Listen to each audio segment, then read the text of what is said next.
আজকের এই ভিডিওতে আমরা জানার চেষ্টা করব ডক্টর ইউনূস কিভাবে গ্রামীণ ব্যাংক শুরু করলেন, ওনার সাথে সরকারের আসলে সমস্যাগুলো কি, উনি শ্রম আদালত থেকে কেন মামলা পেলেন এবং ওনার একদম শুরুর জীবন থেকে শুরু করে ব্যবসা প্রতিষ্ঠান দাঁড় করানো থেকে শুরু করে গ্রামীণ ব্যাংকের এই বিশাল কর্মযজ্ঞ থেকে মাইক্রো ক্রেডিট সবকিছু আমরা খোলাসা করব আজকের এই ভিডিওতে। চল শুরু করা যায়। এই ব্যাপারটা আমার ভালো লাগতেছে খুব, যে আমি কোনো কিছু না ভেবেই অনেক কিছু চিন্তা ভাবনা না করি আমার যা বলতে ইচ্ছা করতেছে এখন বলতে পারতেছি। থ্যাংক ইউ এভরিওয়ান যাদের জন্য এই জিনিসটা আমি আসলে করতে পারতেছি আজকে। 1940 সালে চিটাগংয়ে ডক্টর ইউনূসের জন্ম হয় এবং 1940 সালটা থেকে আপনারা বুঝতে পারতেছেন যে এটা ইন্ডিয়া পাকিস্তান বিভাগ হওয়ার আগে। 1947 তো ইন্ডিয়া পাকিস্তান ভাগ হয়ে গেল, 1940 সালে ডক্টর ইউনূসের জন্ম হয়। জন্ম হইল তার কিছুদিন পরে, মাত্র 7 বছর পরে ইন্ডিয়া পাকিস্তান ভাগ হয়ে গেল। পূর্ব পাকিস্তানের রাজধানী হইল ঢাকা, ঢাকার মধ্যে ছিল ঢাকা ইউনিভার্সিটি এবং ডক্টর ইউনূস ঢাকা ইউনিভার্সিটিতে তার কিছুদিন পরে চলে আসলেন ওনার ব্যাচেলর এবং ওনার মাস্টার্স করতে। ওনার ব্যাচেলর এবং ওনার মাস্টার্স দুইটাই উনি করছেন ইকোনমিক্সের উপর। এবং আপনি যদি ওনার আর্লি ক্যারিয়ার দেখেন আপনি দেখবেন যে উনি ইকোনমিক্স, অর্থনীতি, ফাইন্যান্স এগুলার খুব বাইরে দূরে কোথাও যায় কিছু করার চেষ্টা করেন নাই। সারা জীবন ধরেই ওনার ইচ্ছা ছিল উনি ইকোনমিক্সের দুনিয়ায় ঢুকবেন, অর্থনীতির দুনিয়ায় ঢুকবেন এবং এর আশপাশেই উনি মোটামুটি সবসময় ছিলেন। আরেকটা ব্যাপার আমার খুব ইন্টারেস্টিং লাগছে যে ডক্টর ইউনূসের জন্ম হইল ভারতবর্ষে, এরপরে উনি ওনার স্কুল শুরু করলেন ভারতবর্ষে, উনি ওনার ইউনিভার্সিটিতে গেলেন আসলে পাকিস্তানে, টেকনিক্যালি তখন পূর্ব পাকিস্তান পাকিস্তানের অংশ, এবং তারপরে উনি যখন পিএইচডি শেষ করলেন তখন ওইটা হয়ে গেছে বাংলাদেশ। তো ওনার স্টুডেন্ট ক্যারিয়ার যদি আপনি দেখেন প্রত্যেকটা সার্টিফিকেট এক একটা আসলে এক এক দেশের, তার কারণ ওনার দেশই আসলে চেঞ্জ হইতে থাকছে বিভিন্ন রেভলিউশনের কারণে। এটা খুবই ইন্টারেস্টিং একটা ব্যাপার, এরকম খুব বেশি মানুষের সাথে হয়তো হয় না। তো 1960 সালে উনি ওনার ব্যাচেলর এবং মাস্টার্স ঢাকা ইউনিভার্সিটি থেকে শেষ করলো, দুইটাই ইকোনমিক্সে। ঢাকা ইউনিভার্সিটি থেকে মাস্টার্স শেষ করার পর উনি যখন ভাবতেছেন যে এখন কি আমি আসলে চাকরি বাকরি করবো নাকি, ঠিক এই সময় ওনার আমেরিকার একটা ইউনিভার্সিটি থেকে পিএইচডির ফুল স্কলারশিপ অফার চলে আসে এবং এই ফুল স্কলারশিপ অফার নিয়ে উনি আমেরিকায় চলে যান এবং আমেরিকায় উনি ওনার পিএইচডি শুরু করেন। পিএইচডির বিষয় কি ছিল? এগেইন ইকোনমিক্সের আশপাশেরই একটা জিনিস, রুরাল গ্রামে কিভাবে ইনফ্লেশন প্রভাব ফেলে, এটার উপর ভিত্তি করে। ইংলিশ নামটা আরেকটু কঠিন, আমি আপনাদের জন্য বাংলা করে বলতেছি। এই কনসেপ্টটা, এই যে কেন আসলে ইনফ্লেশন রুরাল ইকোনমিতে প্রভাব ফেলে এবং কিভাবে প্রভাব ফেলে,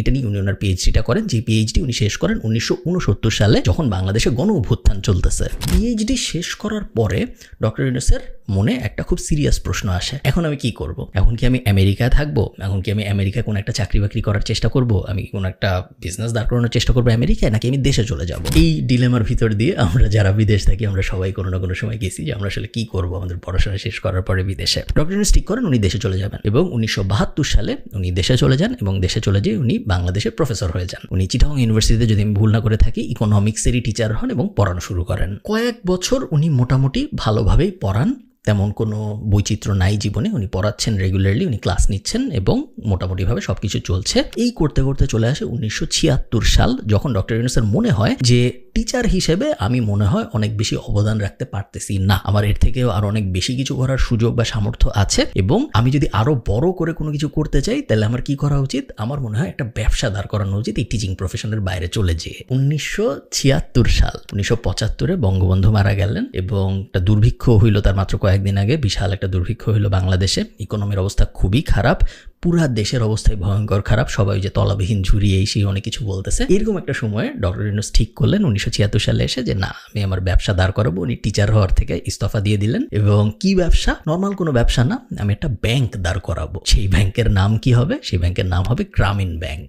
গ্রামীণ ব্যাংক আর 8-10টা নর্মাল ব্যাংকের মতো না। গ্রামীণ ব্যাংক যদি আপনি বুঝতে চান তাহলে গ্রামীণ ব্যাংকের সাথে যেই শব্দগুলো একদম সমার্থক, এই শব্দগুলো আপনার একটু বুঝতে হবে। যে শব্দগুলো হলো মাইক্রো ক্রেডিট, মাইক্রো ফাইন্যান্সিং, বাংলায় আমরা বলি ক্ষুদ্র ঋণ। এই মাইক্রো ক্রেডিট, মাইক্রো ফাইন্যান্সিং, ক্ষুদ্র ঋণ, এই প্রত্যেকটা টার্ম, প্রত্যেকটা শব্দ কিন্তু ডক্টর ইউনূসেরই ব্রেন চাইল্ড এবং উনাকে এই মাইক্রো ক্রেডিট বা ক্ষুদ্র ঋণের জনকও বলা হয় এই কারণে। মাইক্রো ক্রেডিট কি জিনিস?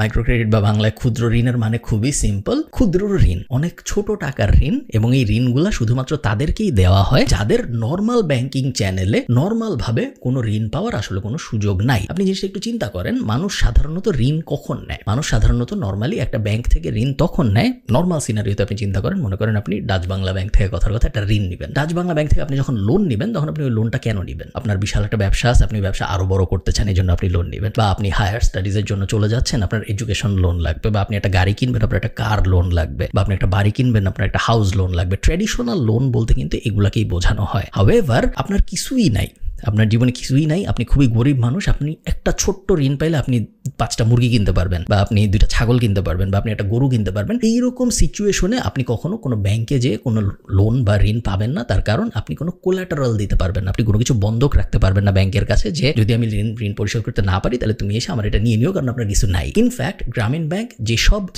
যে ক্লায়েন্ট পুল গ্রামীণ ব্যাংক যাদেরকে সার্ভ করে তাদের বেশিরভাগের তার আগ পর্যন্ত আসলে কোনো ব্যাংকে অ্যাকাউন্টই ছিল না। সো ব্যাংকের ঋণ নেওয়ার স্বপ্ন তো দূরে থাক, তারা নর্মাল ব্যাংকিং এর ভিতরেই ছিল না, তারা কখনো ব্যাংকে যাইতো না অ্যাকাউন্টের কাজকর্ম করতে। সো ঋণ তো আর অনেক পরের ব্যাপার। এইরকম একটা ক্লায়েন্ট পুলকে টার্গেট করে গ্রামীণ ব্যাংক তাদের ব্যবসা শুরু করে। এখানে আপনি নর্মাল ব্যাংক কেন এই জিনিস করে নাই ভার্সেস গ্রামীণ ব্যাংক কেন এই জিনিস করছে, এই কারণে নর্মাল ব্যাংক কেন মানুষকে মুরগি কেনার জন্য লোন দেয় না, নর্মাল ব্যাংক খারাপ, এইভাবেও জিনিসটা আসলে দেখা যায় না। তার কারণ হলো banking is a business, banking একটা ব্যবসা, এবং এই ব্যবসায় ব্যাংক যখন কাউকে ঋণ দেয় তখন সেই ঋণের এগেইনস্টে ব্যাংক যে ইন্টারেস্ট পায় সেই ইন্টারেস্ট দিয়েই আসলে ব্যাংক অপারেট করে, ওই ইন্টারেস্টটাই আসলে ব্যাংকের জন্য profit quote and quote. So কাউকে যখন 2টা মুরগি কেনার জন্য লোন দেওয়া হয় তখন ওই লোন হয় বা কয় টাকার, আর ওই কয় টাকা ইন্টারেস্টই বা আসে কয় টাকার, খুব বেশি না। এই কারণে প্রাইভেট ব্যাংক বলেন বা ইভেন গভর্নমেন্ট ব্যাংক বলেন, তারা এরকম ছোট ছোট ঋণ, ক্ষুদ্র ঋণের প্রতি খুব একটা আগ্রহী হয় না। তারা 100, 200, 500, 600 কোটি টাকার ঋণের ব্যাপারে আগ্রহী হয়। বড় ঋণে বড় ইন্টারেস্ট মানে ব্যাংকের বড় লাভ। সো বিজনেস ওয়াইজ যদি আপনি চিন্তা করেন, এই ক্ষেত্রে আপনি ব্যাংককে কখনো দোষ দিতে পারবেন না যে না তুমি কেন ক্ষুদ্র ঋণ দিতা না। গ্রামীণ ব্যাংক লোন দেওয়া শুরু করে এবং গ্রামীণ ব্যাংক ব্যাপকভাবে জনপ্রিয় হওয়া শুরু করে গ্রামগঞ্জের মানুষের ভিতরে, এবং এই সময়ই ডক্টর ইউনূসের বিরুদ্ধে প্রথম অ্যালিগেশনটা আসে। প্রথম অ্যালিগেশন কিন্তু শুধুমাত্র বাংলাদেশের ভিতর থেকে আসছে তা না, নরওয়ে ভিত্তিক ডকুমেন্টারিতে, এবং গ্রামীণ ব্যাংক যেহেতু ততদিন আস্তে আস্তে ছড়ায় যাওয়া শুরু করছে, পৃথিবীর অনেক দেশে মাইক্রো ক্রেডিট ব্যাপারটা শুরু হয়েছে, অনেক জায়গা থেকে ইভেন ইন্ডিয়া থেকেও এরকম অ্যালিগেশন আসা শুরু হয় যে মানুষজন ঋণের টাকা পরিশোধ করতে না পেরে নিঃস্ব হয়ে যাচ্ছে, গ্রামীণ ব্যাংক নাকি তাদের বাড়ি ঘর টর সব উঠায় নিয়ে চলে যাচ্ছে। এই কথা বেশিরভাগ সময় সত্যি না, তার কারণ গ্রামীণ ব্যাংক, যেটা আমি একটু আগে বললাম, কোনো কোল্যাটারাল দাবি করে না। গ্রামীণ ব্যাংককে বলতে হয় না যে আমি যদি আপনার ঋণ পরিশোধ করতে না পারি তাহলে আপনি আমার গরু নিয়ে চলে যান, এরকম বলতে হয় না। তাহলে প্রশ্ন আসতে পারে যে যদি কোনো কোল্যাটারাল ছাড়া আমি ঋণ দেই তাইলে এটা কি আমার জন্য অ্যাজ আ ব্যাংক গ্রামীণ ব্যাংকের জন্য এটা কি খুব বড় ধরনের একটা রিস্ক না?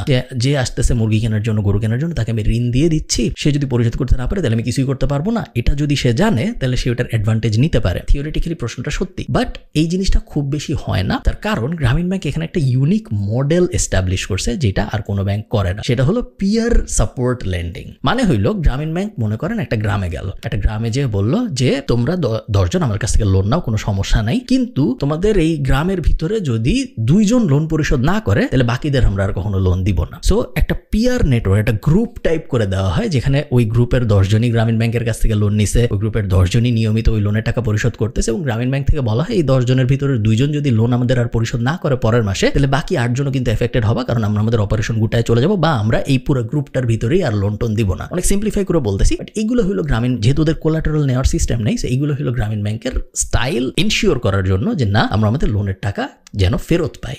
এই মাইক্রো ক্রেডিট ব্যাপারটা নিয়ে সমালোচনাও আছে, এবং মাইক্রো ক্রেডিট ব্যাপারটা নিয়ে বিশাল রিসার্চও আছে। মেইন যে সমালোচনা সেটা হলো মাইক্রো ক্রেডিট কি আসলেই কাজ করে নাকি করে না। অনেকেই বলেন যে এইসব ক্ষুদ্র ঋণ দিয়ে আসলে মনে হয় তেমন কোনো কাজে আসে না। বড় ঋণ, বড় টাকা পয়সার ডিল, বড় এম্পাওয়ারমেন্ট, বড় ইনস্টিটিউশনাল লোন, এগুলো বাদ দিয়ে একদম ক্ষুদ্র 500, 1000, 2000, 4000, 5000 টাকার ঋণ দিয়ে মনে হয় তেমন কোনো লাভ হয় না। এটা একটা সমালোচনা মাইক্রো ক্রেডিট ব্যাপারটার উপরে, গ্রামীণ ব্যাংকের উপরে না, এবং এটা নিয়ে অনেক রিসার্চ হয়েছে। বেশিরভাগ রিসার্চে দেখা গেছে মাইক্রো ক্রেডিটের কিছু ইউনিক বেনিফিট আছে, যে বেনিফিটগুলো অন্য কোনো ক্রেডিট সিস্টেমের নাই। 1 নম্বর বেনিফিট হইল উইমেন এম্পাওয়ারমেন্ট। গ্রামীণ ব্যাংকের বেশিরভাগ লোন গ্রহীতা নারী, 96 বা 97%, আমি এক্স্যাক্ট নাম্বারটা বলতে পারবো না, বাট এই 96 খুব ভয়ঙ্কর রকম হাই অ্যামাউন্ট হইলো নারী। এবং এই নারীরা যখন গ্রামীণ ব্যাংক থেকে লোন নিচ্ছেন এবং লোন পরিশোধ করতেছেন এবং এম্পাওয়ার্ড হচ্ছেন, লোন নিয়ে ওনারা কি করতেছেন, ওনারা ছোট একটা ব্যবসা দাঁড় করাচ্ছেন, ওনারা কিছু যে এগেইন মুরগি, গরু, ছাগল এক্সাম্পল, বা ছোট একটা ফার্ম দিচ্ছেন, এরকম কাজকর্ম করতেছেন। এই টাকা ইনকাম ওনারা যখন নিজেরা করতেছেন ওই গ্রামের ভিতরে, এই নিজের ছোট্ট একটা গোষ্ঠীর ভিতরে, তখন ওনারা নিজেরা এম্পাওয়ার হচ্ছেন। এম্পাওয়ার হওয়ার মানে কি? এম্পাওয়ার হওয়ার মানে হইলো ওনার মেয়েকে তারপরে যখন ঠিক হচ্ছে যে 13 বছর বয়সে বিয়ে দেওয়া হবে, তখন ওই মাটা বলতে পারতেছেন যে না আমি 13 বছর বয়সে আমার মেয়েকে বিয়ে দিব না। তখন ওনার হাজবেন্ড যখন বলতেছে যে বিয়ে দিবা না কেন, দিতেই হবে, তখন এই মাটা আবার বলতে পারতেছেন যে তুমি চাইলে না খাওয়াইতে চাইলে না খাওয়া। এই যে এম্পাওয়ারমেন্ট, যেটা শুধুমাত্র তখনই আপনার জন্য আসে যখন আপনার ফাইন্যান্সিয়াল ক্যাপাবিলিটি বাড়ে, ওই ব্যাপারটা গ্রামীণ ব্যাংক এনশিওর করেছে বাংলাদেশের নারীদের মধ্যে, যেটা আগে ওরকম ছিল না। এবং এই নারীদের এম্পাওয়ারমেন্টকে বলা হয় গ্রামীণ ব্যাংকের লোনের সবচেয়ে বড় বেনিফিটগুলোর একটা। সেকেন্ড বেনিফিট হলো ব্যবসায় কর্মসংস্থান। এই ছোট যে লোনগুলো দেওয়া হচ্ছে, মুরগি কেনার লোন, গরু কেনার লোন, বা টয়লেট বসানোর লোন, বা ছোট ফার্ম বসানোর লোন, এই লোনগুলো যখন একজন মানুষ নেয়, প্রত্যেকেই ওই গ্রামের ভিতর থেকে 2-3 জনকে হায়ার করে তাদের ওই ছোট্ট বিজনেস ম্যানেজ করার জন্য। তার ওই ছোট্ট গরুর ফার্মটা ম্যানেজ করার জন্য কিন্তু 2 জন মানুষ লাগে, তার ওই ছোট্ট ফার্মটা ম্যানেজ করার জন্য কিন্তু 2 জন কৃষক লাগে। তো ছোট ভাবে কোনো সময় এরকম হয় না যে একজনের 500 এমপ্লয়ি হয়ে গেছে, বাট ছোট ভাবে অনেক মানুষ ক্ষুদ্র ভাবে একজন দুইজনকে চাকরি দেয়। সো ক্ষুদ্র অনেক এমপ্লয়মেন্ট অপরচুনিটি সৃষ্টি হয়, যেটাও গ্রামীণ ব্যাংকের বা ইন জেনারেল মাইক্রো ক্রেডিটের একটা বড় বেনিফিট হিসেবে দেখা হয়। তো গ্রামীণ ব্যাংক ডক্টর ইউনূস চালাচ্ছে, ততদিনে উনি পড়াশোনা শেষ, উনি এডুকেশন লাইন থেকে বের হয়ে গেছে, উনি ব্যাংকিং এর দুনিয়ায় চলে আসছে। এবং কিছুদিন পরে দেখা যায় যে 97% মানুষ গ্রামীণ ব্যাংকের লোন নিয়ম করে পরিশোধ করে। এটা আমি যেটা বললাম যে 95-96% মধ্যে নারী, কোনো সমস্যা নেই। এবং এই ব্যাপারটা যখন আস্তে আস্তে জনপ্রিয় হওয়া শুরু হয়, তখন ডক্টর ইউনূসের গ্লোবাল রেকগনিশন আসা শুরু হয়। বাংলাদেশের প্রত্যেকটা গ্রামে গ্রামীণ ব্যাংক তো যাই, একই সাথে বাংলাদেশের বাইরে পৃথিবীর বিভিন্ন জায়গায় মাইক্রো ক্রেডিটের কনসেপ্টটা বিস্তার হওয়া শুরু হয়। ডক্টর ইউনূস প্রত্যেকদিন এক দেশ থেকে আরেক দেশে ইনভাইটেশন পায়, প্রত্যেকটা দেশে উনি যায়, ওই দেশে মাইক্রো ক্রেডিট এস্টাবলিশ করার ব্যাপারে হেল্প করা শুরু করে। অনেক সময় ওরা গ্রামীণ ব্যাংকে টাকা দিয়ে এক্সপার্ট হায়ার করে নিয়ে যায়, অনেক সময় ডক্টর ইউনূস নিজেই যায়। মাইক্রো ক্রেডিট ব্যাপারটা পুরো দুনিয়ায় জনপ্রিয় হওয়া শুরু হয়। এখানে আমি একটা ইন্টারেস্টিং ব্যাপার বলে রাখি, আপনাদের অনেকেই হয়তো ব্যাপারটা মজা পাবেন। গ্রামীণ ব্যাংক যখন এক্সপ্যান্ড করা শুরু করে, তখন গ্রামীণ ব্যাংক বিভিন্ন ধরনের এক্সট্রা ইনিশিয়েটিভ নেয়, শুধুমাত্র ওই লোনের সম্পর্কটা থেকে বের হয়ে আরো সাইড ভেঞ্চার শুরু করে গ্রামীণ ব্যাংক। এবং এই সাইড ভেঞ্চারগুলোর মধ্যে একটা ছিল গ্রামীণ টেলিকম, যেটা হলো গ্রামে গঞ্জে টেলিকম কমিউনিকেশন, এই ব্যাপারটা বাড়ানোর জন্য গ্রামীণ ব্যাংকের একটা প্রজেক্ট ছিল গ্রামীণ টেলিকম। এই গ্রামীণ টেলিকম শুরু করার কিছুদিন পরে নরওয়ের একটা কোম্পানি আছে টেলিনর, ওই টেলিনর বাংলাদেশে আসে, এবং নরওয়ে টেলিনর এবং গ্রামীণ ব্যাংকের গ্রামীণ টেলিকম, এই দুইটা কোম্পানি মিলে জয়েন্ট ভেঞ্চারে আরেকটা ব্যবসা শুরু করে, যে ব্যবসাটার নাম দেওয়া হয় গ্রামীণ ফোন। সেই গ্রামীণ ফোন এখন আমরা অনেকেই ইউজ করি বাংলাদেশে। গ্রামীণ ফোন বাংলাদেশের সবচেয়ে বড় টেলিকম অপারেটরদের একজন। তো গ্রামীণ ব্যাংক অনেক ভালো করতেছে, গ্রামীণ টেলিকম হয়েছে, আরো অনেক সাইড ভেঞ্চার দাঁড়াইছে, সবকিছু মোটামুটি ঠিকঠাক মতো চলতেছে। এই চলতে 2006 সালে এসে গ্রামীণ ব্যাংক এবং ডক্টর ইউনূস দুইজনই শান্তিতে নোবেল পুরস্কার পায়। এবং ইন্টারেস্টিং ব্যাপার হইল, ওনারা ইকোনমিক্সে নোবেল পায় নাই, ওনারা অর্থনীতিতে নোবেল পায় নাই, ওনারা শান্তিতে নোবেল পেয়েছে। এবং শান্তিতে নোবেল পাওয়ার কারণটাই হইল এই মাইক্রো ক্রেডিট ব্যাপারটা যেইভাবে এক্সট্রা বেনিফিট গুলা দিচ্ছে, এই উইমেন এম্পাওয়ারমেন্ট বলেন, এই জব অপরচুনিটি সৃষ্টি করার সুযোগ বলেন, গ্রামের ভিতরে একটা ছোট্ট কমিউনিটির ভিতরে যে শান্তি বাড়ানোর ব্যাপারটা বলেন, ওই ব্যাপারগুলো কনসিডার করেই ওনাদেরকে শান্তিতে নোবেল দেওয়া হয়, ইকোনমিক্স বা অর্থনীতিতে না দিয়ে। নোবেল পুরস্কার পাওয়া ছাড়াও মোটামুটি আপনি যদি পুরস্কারের লিস্ট দেখেন, ডক্টর ইউনূসের পুরস্কার গুণে আপনি শেষ করতে পারবেন না, ওইদিকে আমরা না যাই। মোটামুটি ভাবে পুরা দুনিয়ার যত প্রেস্টিজিয়াস পুরস্কার আছে, ওগুলোর সবকিছুই ডক্টর ইউনূস বা গ্রামীণ ব্যাংক অথবা ওনারা দুইজনই পেয়েছেন। তো ওই লিস্টে আমরা না যাই। আমার মনে আছে আমি তখন স্কুলে পড়ি, যখন ডক্টর ইউনূস নোবেল পায়, বিশাল সেলিব্রেশন হয়। সরকার ছিল সম্ভবত তখন বিএনপি, এবং বিএনপি বলেন, আওয়ামী লীগ বলেন, সবাই বিস্তর সেলিব্রেশন করে। কারো মধ্যেই কোনো ধরনের কোনো সমস্যা ছিল না ডক্টর ইউনূসকে নিয়ে। ওই সময় যখন তিনি নোবেল পান, বিশাল সংবর্ধনার আয়োজন করা হয়, এবং পুরা দেশ হিসেবে আমরা অনেক হ্যাপি হই ওই সময় যে আমাদের দেশের একজন নোবেল পুরস্কার পেয়েছেন। সমস্যা শুরু হয় তার কিছুদিন পরে। 2006-তে উনি নোবেল জিতলেন, এবং তারপরে ওই 1-11 সরকার আসলো। এবং 1-11 সরকার আসার সময় ডক্টর ইউনূসকে তত্ত্বাবধায়ক সরকারের উপদেষ্টা হইতে অফার দেওয়া হইল, উনি রাজি হইলেন না। বলা হয় উনি এই কারণে রাজি হন নাই, কারণ উনি আরো লঙ্গার টার্মে রিফর্ম করার জন্য পাওয়ার চেয়েছিলেন, যেটা ওই সময় তত্ত্বাবধায়ক সরকার দিতে রাজি হয় নাই। এটার কোনো নির্ভরযোগ্য সূত্র নেই, এটা জাস্ট কথায় বলা হয়। এনিওয়ে, তো ডক্টর ইউনূস তখন শেখ হাসিনা বা আওয়ামী লীগ তখন চেয়েছিল যে ডক্টর ইউনূস তাদের পার্ট হোক, তাদের পলিটিক্যাল পার্টির অ্যালায়েন্স হোক। ডক্টর ইউনূস অন্যদিকে চেয়েছিলেন উনি নিজেই একটা দল গঠন করবেন, উনি আলাদাভাবে রাজনীতিতে আসবেন। উনি আওয়ামী লীগ এবং বিএনপি এই দুইটার বাইরে একটা তৃতীয় শক্তির উত্থান ঘটাতে চেয়েছিলেন, একটা তৃতীয় রাজনৈতিক পক্ষ বানাতে চেয়েছিলেন বাংলাদেশে। এবং উনি এটা বানানো, ওই দলটার নাম দেওয়া হয় নাগরিক শক্তি। এবং ওই দল আস্তে আস্তে অপারেশন শুরুও করে বাংলাদেশে। ইলেকশন করতে পারে নাই, বাট ওই দল অপারেশন শুরু করে। 1 বছর ওই দল অপারেশনাল ছিল, নাগরিক শক্তি, যেটা ডক্টর ইউনূস প্রধান ছিলেন ওই রাজনৈতিক দলের। এবং 1 বছর অপারেশনাল থাকার পরেই ডক্টর ইউনূস বুঝতে পারেন যে রাজনীতি মনে হয় ওনার জন্য না,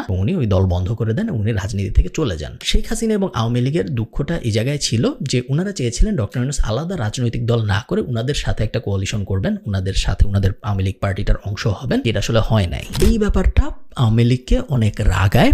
এবং এরপরে যখন আওয়ামী লীগ, তারপরে যে ইলেকশনটা হয়, ওই ইলেকশনে কিন্তু আওয়ামী লীগ পাওয়ারে আসে, এবং তখন থেকে মাত্র গত সপ্তাহ পর্যন্ত পুরোটা সময় আওয়ামী লীগই পাওয়ারে ছিল, গত 16 বছর বা 17 বছর বা 15 বছর এরকম টাইম। তো এরপরে আওয়ামী লীগ যখন পাওয়ারে আসে তখন দেখা যায় যে আওয়ামী লীগ সরকারের পুরো বিরাগ ভাজন হয়ে গিয়েছেন ডক্টর ইউনূস। প্রথম ঝামেলাটা কিভাবে হয় বলছি। বাংলাদেশ ব্যাংকের কোম্পানি আইন অনুসারে 60 বছর যদি আপনার হয়ে যায় এরপরে আপনি আর ব্যাংকের পর্যালোচনার প্রধান থাকতে পারবেন না। ব্যাংকের এমডি আপনি হইতে পারবেন না যদি আপনার 60 বছরের বেশি হয়ে যায়। যদি আপনি 60 হওয়ার পরেও ব্যাংকের এমডি থাকতে চান সেই ক্ষেত্রে আপনার বাংলাদেশ ব্যাংক থেকে স্পেশাল পারমিশন নিতে হবে। প্রথম বাংলাদেশ সরকারের সাথে ডক্টর ইউনূসের ঝামেলাটা হয় এখানেই। আওয়ামী লীগ সরকার ক্ষমতায় আসার পরে বলা হয় যে ডক্টর ইউনূসের বয়স 60-এর বেশি হয়ে গিয়েছে এবং ডক্টর ইউনূস এখন আর গ্রামীণ ব্যাংকের প্রধান থাকতে পারেন না। গ্রামীণ ব্যাংক এবং ডক্টর ইউনূসের পক্ষ থেকে বলা হয় দুইটা জিনিস। এক, গ্রামীণ ব্যাংক যদি চায়, আমার ব্যাংক যদি আমাকে নিয়ে হ্যাপি থাকে, আমার এমপ্লয়িরা যদি আমাকে নিয়ে হ্যাপি থাকে, আমার বেশি থাকতে সমস্যা কি, আমি চাইলে থাকতেই পারি। এটা যেহেতু একটা প্রাইভেট ব্যাংক, সো আমি আমার কোম্পানির সিইও কাকে বানাবো এটা আমার ব্যাপার, এখানে সরকারি ইন্টারভেনশনের দরকার নেই, এটা বলা হয়। এবং দ্বিতীয় আরেকটা যে ব্যাপার বলা হয় সেটা হলো যদি আমি ভুল করেই থাকি, আমি তো গত 11 বছর ধরেই আছি, এটা বলা হয় হলো ডক্টর ইউনূসের বয়স তখন হয়তো 70-এর একটু বেশি, বলা যে আমি গত 11 বছর ধরেই আছি, যদি 60-এর পরেই থাকা না যায় তাহলে গত 11 বছরে আমাকে কিছু বলা হয় নাই কেন। এই দুইটা ব্যাপার বলা হয় এবং আরো কিছু মাইনর জিনিসপত্র বলা হয় বলে এটার এগেইনস্টে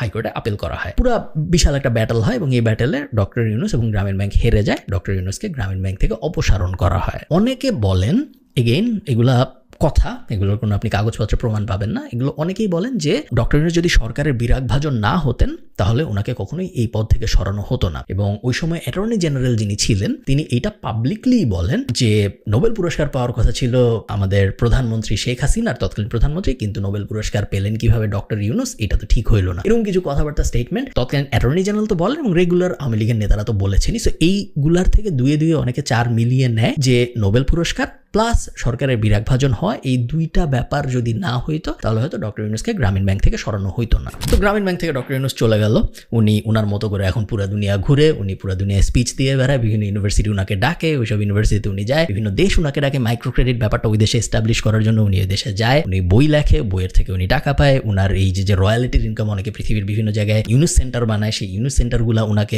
ইউনূস নামটা ব্যবহার করার জন্য রয়্যালিটি টাকা দেয়, মাইক্রো ক্রেডিট এস্টাবলিশ করার জন্য টাকা পায় এবং এইসব থেকে উনার ইনকাম দিয়ে উনার জীবন চলতেছে। গ্রামীণ ব্যাংকের সাথে ওনার কোনো লেনাদেনা নাই তখন থেকে। আর তো কাহিনী চলতেছে, ডক্টর ইউনূস গ্রামীণ ব্যাংক থেকে চলে গেল, গ্রামীণ ব্যাংকের মতো চলতেছে। বাংলাদেশে উনি আর তেমন কিছু করতে পারতেছেন না, বাংলাদেশে উনি কিছু করার সুযোগও পাচ্ছেন না, কারণ ওই সময় উনি সরকারের পুরা বিরাগ ভাজন একজন ব্যক্তি। মধ্যে আরো একটা টুইস্ট আছে, বাংলাদেশ সরকার একই সময়ে পদ্মা সেতু বানানোর চেষ্টা করতেছে এবং পদ্মা সেতুর জন্য লোন নেওয়ার চেষ্টা করতেছে বিভিন্ন জায়গা থেকে। বিশ্ব ব্যাংক থেকে বাংলাদেশ সরকার লোন নিতেও শেষ পর্যন্ত ওই লোন আটকে যায় এবং বাংলাদেশ সরকার অভিযোগ করে এই লোন যে আটকে গেছে এটার মেইন কারণগুলোর একটা হইলো ডক্টর ইউনূস লবিং করে বিশ্ব ব্যাংকে বলছে বাংলাদেশকে যেন পদ্মা সেতুর জন্য লোন দেওয়া না হয়। এবং ফেমাসলি পদ্মা সেতু শেষ পর্যন্ত বাংলাদেশের নিজেদের অর্থায়নে হয়, লোন পাওয়া যায় নাই। এবং ফেমাসলি যখন এই পদ্মা সেতু উদ্বোধন হয়, উদ্বোধনের পরে একটা অনুষ্ঠানে শেখ হাসিনাকে জিজ্ঞেস করা হয় যে এখন আপনি ডক্টর ইউনূসকে পেলে কি করতেন, কারণ শেখ হাসিনা বিভিন্ন সময় বলেছেন যে ডক্টর ইউনূসই আসলে পদ্মা সেতুর এই লোন আটকে দিয়েছিল। এবং যখন জিজ্ঞেস করা হয় শেখ হাসিনাকে যে আপনি এখন ডক্টর ইউনূসকে পেলে কি করতেন, তখন শেখ হাসিনা বলেন একটা প্রেস কনফারেন্সে সবার সামনে যে এখন উনাকে পদ্মায় 2 বার চুবানো উচিত। পদ্মা সেতুর মতো সেতুর টাকা বন্ধ করেছে, তাকেও আবার পদ্মা নদীতে দিয়ে 2টা চুবনি দিয়ে উঠাই নেওয়া উচিত, মরে যাতে না যায়, একটু পদ্মা নদীতে 2টা চুবনি দিয়ে সেতুতে তুলে দেওয়া উচিত। এবং পরবর্তীতে ডক্টর ইউনূস এটা নিয়ে অনেক আক্ষেপ করেছেন। আরেকটা টক শোতে উনি এই ব্যাপারটাই আবার বলেছেন যে আমাদের প্রধানমন্ত্রী তো আমাকে পানিতে পদ্মায় চুবাইতে চায়, 2 বার চুবাইতে চায় এবং খেয়াল রাখতে বলেছেন যেন মরে না যাই। এই ব্যাপারটা নিয়েও ব্যাপক আলোচনা হয় ওই সময়। ওকে, সো এগুলা চলতেছে এবং ডক্টর ইউনূস বিভিন্ন সময় যখনই সুযোগ পাচ্ছে সরকারের এগেইনস্টে বিভিন্ন ধরনের স্টেটমেন্টও দিচ্ছে। সো সরকারি যদিও বেশিরভাগ করতেছিল ওই সময়, বাট ডক্টর ইউনূসকে যখনই সরকার বিষয়ে কোনো কিছু জিজ্ঞেস করা হয়েছে, ডক্টর ইউনূস কিন্তু বিভিন্ন সময় বাংলাদেশে আওয়ামী লীগ সরকার সেই সময় ক্ষমতায় ছিল, আওয়ামী লীগ সরকারের এগেইনস্টে বিভিন্ন ধরনের স্টেটমেন্ট দিয়েছেন। এবং এই কাহিনী চলতে চলে আসে 2021 সাল। এইবার শুরু হলো মামলা। শ্রম আইনে লেবার কোর্টে ফার্স্ট যে মামলাটা করা হয় বা সবচেয়ে সিগনিফিকেন্ট যে মামলাটা করা হয় ডক্টর ইউনূসের বিরুদ্ধে, সেই মামলার মূল বক্তব্য হইল গ্রামীণ ব্যাংকের আইনে আছে যে গ্রামীণ ব্যাংকের যে লভ্যাংশ, সেই লভ্যাংশের 5% এমপ্লয়ীদের মধ্যে ডিস্ট্রিবিউট করে দিতে হবে, যেই ডিস্ট্রিবিউট করা হয় নাই। এবং আরেকটা অভিযোগ হইল গ্রামীণ ব্যাংকের 100 বা 110 জন এরকম সংখ্যক কর্মীকে পার্মানেন্ট করা হয়নি, তারা অস্থায়ী কর্মী হিসেবে থেকে গিয়েছিলেন। এই দুইটা মেজর ফ্ল এবং আরো কিছু এক্সট্রা জিনিসপত্র নিয়ে একটা মামলা করা হয় ডক্টর ইউনূসের বিরুদ্ধে লেবার কোর্টে। কলকারখানা ও পরিদর্শন অধিদপ্তর এই মামলাটা করে এবং ডক্টর ইউনূস ছাড়াও গ্রামীণ ব্যাংকের আরো 4 জনকে আসামি করা হয়। আত্মসমর্পণ করেন ডক্টর ইউনূস এবং জামিন চান, ওনাকে ইমিডিয়েটলি 36 দিনের জামিন দেওয়া হয়।